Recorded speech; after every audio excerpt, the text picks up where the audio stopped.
Guys finally நம்ம பைக்கை வாங்கிட்டோம் கைஸ். என் பைக்கு ஃபுல்லி கஸ்டமைஸ்டாக வாங்கியிருக்கேன். அதை தான் இப்போ பார்க்க போகிறோம்.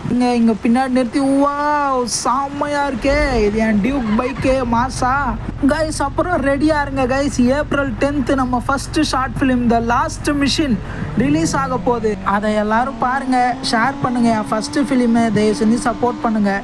அந்த படத்துடைய ட்ரெய்லரும் நம்ம ரிலீஸ் பண்ணிட்டோம் கைஸ். அதோடைய லிங்க் நான் இந்த வீடியோ கீழே கொடுக்குறேன். நம்ம சேனலில் தான் ரிலீஸ் பண்ணியிருக்கோம். சப்போர்ட் பண்ணுங்கள், சப்ஸ்கிரைப் பண்ணுங்கள். இந்த வீடியோவையும் அப்படியே லைக் பண்ணுங்கள். ஐயோ, கடைசியில் இப்போ ரிவ்யூ கொடுக்கணும்னா இல்லை, கடைசியில் இல்லை, இப்போ நான் இந்த பைக்கு ரிவ்யூ கொடுக்கணும்னா சும்மா தரமாக மாஸாக கிளாஸாக இருக்குது கைஸ். இவ்வளோ பண்ணால் எனக்கு இன்னொன்று பண்ணலான்னு ஆசை வருது இந்த பைக்கை வச்சுட்டு. இங்கே பார்த்தீங்கன்னா பக்கத்தில் ட்ராக் இருக்குது. அந்த ட்ராக்கில் அப்படியே போயிட்டே இருந்தோம்னா நான் இது ஒரு பக்கம் பண்ணலாமான்னு தோணுது. புது பைக் வேற இப்பதான் வாங்கியிருக்கேன், அதை டேமேஜ் பண்ணிடுவேன். ஃபைனலி நம்ம இதை பண்ண போறோம் கைஸ். ட்ரெயினை வச்சு முட்டி பைக்கை உடைச்சிட்டோம்.